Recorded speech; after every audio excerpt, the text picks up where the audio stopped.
সম্প্রতি বিশ্ববিখ্যাত time magazine বিএনপির ভারপ্রাপ্ত চেয়ারম্যান তারেক রহমানকে নিয়ে একটি আর্টিকেল করেছে, যার শিরোনাম বাংলাদেশের পর্ডিগাল সন। বিএনপি নেতারা হয়তো ভেবেছেন পর্ডিগাল মানে হলো পর্ডিজি বা দারুণ মেধাবী কিছু, তারা খুশিতে গদগদ। কিন্তু হায়, ডিকশনারি খুললে দেখা যায় পর্ডিগাল সন অর্থ হচ্ছে বেপরোয়া অর্থ ব্যয়কারী পুত্র, বা যে ছেলে বাপের সম্পদ উড়িয়ে নিঃস্ব হয়ে দেশে ফিরে আসে। বিশ্ব মিডিয়া তাকে হিরো বানায়নি, বরং তাকে এমন এক পুত্র হিসেবে চিত্রিত করেছে যে তার দলের এবং দেশের সম্পদ নষ্ট করেছে। শুধু শিরোনাম নয়, আর্টিকেলের ভেতরে তাকে সরাসরি খাম্বা তারেক বলে সম্বোধন করা হয়েছে। একটি আন্তর্জাতিক ম্যাগাজিন যখন একজন নেতাকে তার দেশের স্ট্রিট স্ল্যাং বা গালি দিয়ে পরিচয় করিয়ে দেয়, তখন বুঝতে হবে তার সম্মান আন্তর্জাতিকভাবে কোথায় গিয়ে ঠেকেছে, কতটা তলানিতে গিয়ে ঠেকেছে। তারেক রহমানকে বিদেশিরা কেন ট্রাস্ট করে না, বিশ্বাস করে না? কারণ তারা হাওয়া ভবন ভোলেনি। তারা জানে এই সেই লোক যে ক্ষমতার প্যারালাল সরকার চালিয়েছিল। মা ছিল সরকার প্রধান আর তিনি ছিলেন দেশ প্রধান। 17 বছর পর টাইম ম্যাগাজিন যখন তাকে খাম্বা বলে, তখন এটা প্রমাণিত হয় তার ব্র্যান্ডিং বদলায়নি। তিনি এখনও সেই দুর্নীতির বরপুত্র হয়ে আছেন তাদের চোখে, বিশ্ববাসীর চোখে। পর্ডিগাল ছন উপাধি নিয়ে বিএনপি গর্ব করতে পারে, কারণ তারা অশিক্ষিত, কিন্তু শিক্ষিত সমাজ বিষয়টি নিয়ে হাসছে, মশকরা করছে। এদিকে খেয়াল করুন, 17 বছর বিদেশে থেকে দেশের খবর না রাখলে যা হয়। তারেক রহমান ঘোষণা দিলেন ক্ষমতায় গেলে কুমিল্লায় একটি ইপিজেড করবেন, অথচ কুমিল্লায় 2000 সাল থেকেই ইপিজেড আছে এবং সেটি দিব্যি চলছে। যে নেতা জানেন না দেশের কোথায় কি আছে, তিনি দেশ চালাবেন কিভাবে? একেই বলে থার্ড ক্লাস হোমওয়ার্ক। আরেকটা হাস্যকর ঘোষণা শোনেন, 5 বছরে তিনি নাকি 50 কোটি গাছ লাগাবেন। আসুন অঙ্ক করি, 5 বছর ইকুয়াল 1825 দিন। 50 কোটি গাছ লাগাতে হলে প্রতিদিন প্রায় 2,74,000 গাছ লাগাতে হবে। স্পেস কোথায়, জায়গা কোথায়, জনবল কোথায়? এটা কি আলাদিনের চেরাগ নাকি গালগপ্প? মানুষ এসব শুনে হাসছে। লোকে বলছে তাকে প্রধানমন্ত্রী তো দূরের কথা, গ্রামের মেম্বার চেয়ারম্যান বানালেও কদিন পরে তার অযোগ্যতার কারণে পদত্যাগের দাবি উঠবে। আর 20,000 কিলোমিটার খাল খনন, মানে পুরো বাংলাদেশকে খুঁড়ে ফেলার প্ল্যান। এগুলো ভীষণ নয়, এগুলো হ্যালুসিনেশন। নেতৃত্ব মানে সম্মান দেওয়া, কিন্তু তারেক রহমানের কাছে নেতৃত্ব মানে জমিদারি। ভাইরাল ভিডিওতে দেখা গেল ছাত্রদলের সভাপতি রাকিবুল ইসলাম রাকিবকে চেয়ারে না বসিয়ে পায়ের কাছে ফ্লোরে বা স্টেজের কোনায় বসিয়ে রাখা হয়েছে। এ কেমন আপন? দলের শীর্ষ নেতারাই যদি এমন অপদস্থ হন, অপমানিত হন, তবে সাধারণ কর্মীর অবস্থা কি? তারেক রহমান নিজেকে রাজা ভাবেন আর বাকিদের ভাবেন প্রজা। এই সামন্তবাদী মানসিকতাই তৃণমূলে ছড়িয়ে পড়েছে। তারেকের উগ্র বয়ান এবং গুপ্তসুপ্ত তথ্যের কারণে কর্মীরা হিংস্র হয়ে উঠছে, মাস্তান গুন্ডা হয়ে উঠছে। শেরপুরে জামায়াত নেতা রেজাউল করিমকে খুন তার জ্বলন্ত প্রমাণ। পরিসংখ্যান বলছে গত 1.5 বছরে বিএনপির নেতাকর্মীরা 228 জনকে খুন করেছে। এখনো ক্ষমতায় আসেনি, তাতেই এই অবস্থা। ক্ষমতায় আসলে এরা হাজার হাজার মানুষ হত্যা করবে, চাঁদাবাজি, রাহাজানি, ছিনতাইয়ের রাজত্ব কায়েম করবে। তারেক রহমান এমন এক রাজত্ব বানাতে চান যেখানে তিনি হবেন রাজা আর জনগণ হবে বলির পাঠা। অন্ধকারের পরে আলো। তারেক রহমানের বিপরীতে দেখুন জামায়াত আমির ডাক্তার শফিকুর রহমানকে। বিশ্ব মিডিয়া তাকে নিয়ে প্রশংসায় পঞ্চমুখ। আল জাজিরায় তার সাক্ষাৎকার দেখে সবাই মুগ্ধ। কি সাবলীল কথাবার্তা, কি ভীষণ। তাকে বলা হচ্ছে প্রমাইজিং লিডার বা সম্ভাবনাময় নেতা। কোনো গালিগালাজ নেই, কোনো খাম্বা উপাধি নেই, আছে শুধু রেসপেক্ট, ভালোবাসা। তিনি মানুষকে ভুয়া লোভ দেখান না।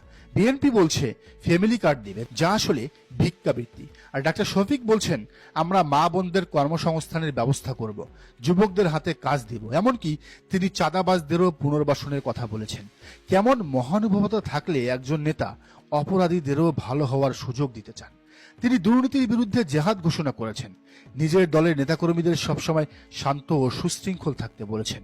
উগ্রতা নয়, ভদ্রতাই তার শক্তি। খেয়াল করুন, একপাশে ননসেন্স কথাবার্তা বলা তারেক রহমান, যিনি জানেন না কুমিল্লায় ইপিজেড আছে। অন্য পাশে সেন্সিবল ডাক্তার শফিকুর রহমান, যিনি জাতির পাঁচ বোঝেন। একপাশে 228 খুনের দায় নেওয়া তারেক রহমান, অন্য পাশে সুশৃঙ্খল সেবকের দলের আমির ডাক্তার শফিকুর রহমান। তারেক রহমানের গুপ্ত ন্যারেটিভ তার দলকে জনপ্রিয় করছে। বাংলাদেশ আর কোনো পলিটিক্যাল সন বা অপব্যয়কারী পুত্রের হাতে দেশ তুলে দিবে না। বাংলাদেশ চায় শফিকুর রহমানের মতো প্রমাইজিং লিডার। টাইম ম্যাগাজিন সত্যটা বলে দিয়েছে, এখন সিদ্ধান্ত নেওয়ার পালা জনগণের। তবে জনগণ যে সিদ্ধান্ত নেবেন সেখানেও হস্তক্ষেপ করছে তারেক রহমানের দল বিএনপি। যখন প্রতিপক্ষকে যুক্তিতে হারানো যায় না, তখন তার বিরুদ্ধে কুচ্ছা রটাও। বিএনপির অবস্থা এখন ঠিক তাই। মাঠে তারা জামায়াতের জনস্রোত দেখে দিশেহারা।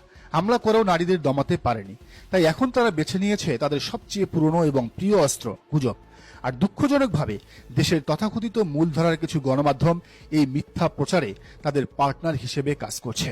বিএনপি অপকর্ম করছে, খুন করছে, সেগুলো মিডিয়ার চোখে পড়ছে না, কিন্তু বিএনপি যখন কোনো মিথ্যা গল্প ফাঁদে মিডিয়া সেটা যাচাই না করেই ব্রেকিং নিউজ দেয়। এ পর্বে আমরা বিএনপির এমন 3টি জঘন্য মিথ্যাচার নাটক এক্সপোজ করব যা শুনলে আপনি বুঝতে পারবেন এই দলটির রাজনীতি কতটা নিচু স্তরে নেমে গেছে। গতকাল সোশ্যাল মিডিয়ায় তোলপাড়। মেহেরপুর জেলা বিএনপির সাংগঠনিক সম্পাদক রোমানা আহমেদ এবং মহিলা দল নেত্রী সাবিহা সুলতানা আহত।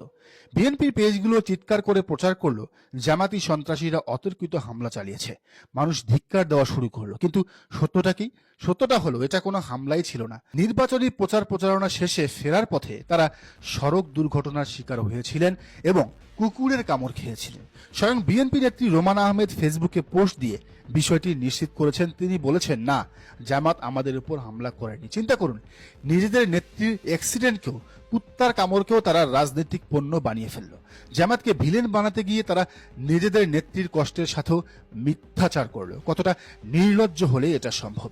শেরপুরের ঘটনা তো অস্কার পাওয়ার যোগ্য। জামাত নেতা রেজাউল করিমকে মারার পর নিজেদের দোষ ঢাকতে বিএনপি প্রচার চালালো জামাত আমাদের কর্মী সাইফুলকে খুন করেছে, কান্নাকাটি আহাজারি। কিন্তু কিছুক্ষণ পরেই সেই মৃত সাইফুল ফেসবুকে লাইভে এসে বলল, ভাই আমি তো বাইচা আছি।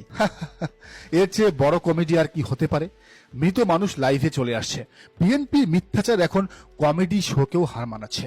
কে বা কারা গজব ছড়াইছে যে আমি মারা গেছি। জামায়াতের এমপি প্রার্থী টাকা দিয়ে ভোট কিনছে, ভিডিও ভাইরাল করলো, কিন্তু ইনভেস্টিগেশনে দেখা গেল ভিডিওতে যে টাকা দিচ্ছে সে আসলে স্থানীয় ছাত্রদল নেতা। মানে নিজেদের লোক দিয়ে টাকা বিলি করিয়ে নাম দিল জামাতের। একেই বলে চোর পালায় বুদ্ধি বাড়ে। কিন্তু বিএনপির বুদ্ধি যে হাঁটুতে, সেটা আবার প্রমাণ হলো। আপনারা হয়তো ভাবছেন এত বড় একটা দল কেন এমন চাইল্ডিশ বা শিশুসুলভ মিথ্যাচার করে? উত্তরটা খুবই সোজা, মাথা যেমন লেজও তেমন। বিএনপির শীর্ষ নেতা তারেক রহমানের শিক্ষাগত যোগ্যতা নিয়ে জনমনে প্রশ্ন আছে। প্রশ্ন থাকার সুযোগ নেই, কারণ এটা হলফ নামে উল্লেখ আছে যে তিনি ইন্টার পাস। একজন অশিক্ষিত বা অর্ধশিক্ষিত নেতা যখন দল চালায়, যখন দলের হাল ধরে, তখন সেই দলের স্ট্র্যাটেজি হয় গুজব, মিথ্যা আর নাটক। ওনার কথাবার্তা, বডি ল্যাঙ্গুয়েজ এবং সিদ্ধান্তগুলো দেখলেই বোঝা যায় এটা কোনো শিক্ষিত বা ভিশনারি নেতার কাজ নয়। এটা হলো রাস্তার মোড়ের ছাপড়ি পলিটিক্স। যেহেতু তাদের কাছে কোনো ডেভেলপমেন্ট প্ল্যান নেই, কোনো ভিশন নেই, তাই তারা বসে বসে স্ক্রিপ্ট লেখে কেমনে অ্যাক্সিডেন্টকে হামলা আর জীবিতকে মৃত বানানো যায়। নির্বাচন যত ঘনিয়ে আসবে, এই নাটকবাজি, বিএনপির এই গুজববাজি তত বাড়বে। জামাতকে এখন ডিফেন্সিভ হলে চলবে না। তাদের উচিত এখনই শক্তিশালী মিডিয়া নেটওয়ার্ক এবং ফ্যাক্ট চেকার টিম নিয়োগ দেওয়া। বিএনপি একটা গুজব ছড়াবে, 10 মিনিটের মধ্যে জামাতকে সেটার প্রমাণ সহ জবাব দিতে হবে। মেইন স্ট্রিম মিডিয়ার উপর ভরসা করে থাকলে হবে না জামাত, কারণ তারা এখন বিকৃত মাল। আজকের এই বিশ্লেষণের মূল কথা, বিএনপি প্রমাণ করেছে তারা দেউলিয়া। তারা লাঠি দিয়ে পারল না, এখন মিথ্যা দিয়ে চেষ্টা করছে। কিন্তু ডিজিটাল যুগে মিথ্যা বেশিক্ষণ টেকে না। রোমানা আহমেদ আর সাইফুলরাই বিএনপির মুখোশ খুলে দিয়েছে। জামাত নেতাকর্মীদের বলছি, ক্যামেরা রেডি রাখুন, সত্য রেকর্ড করুন। আর জনগণকে বলছি, গুজবে কান দেবেন না।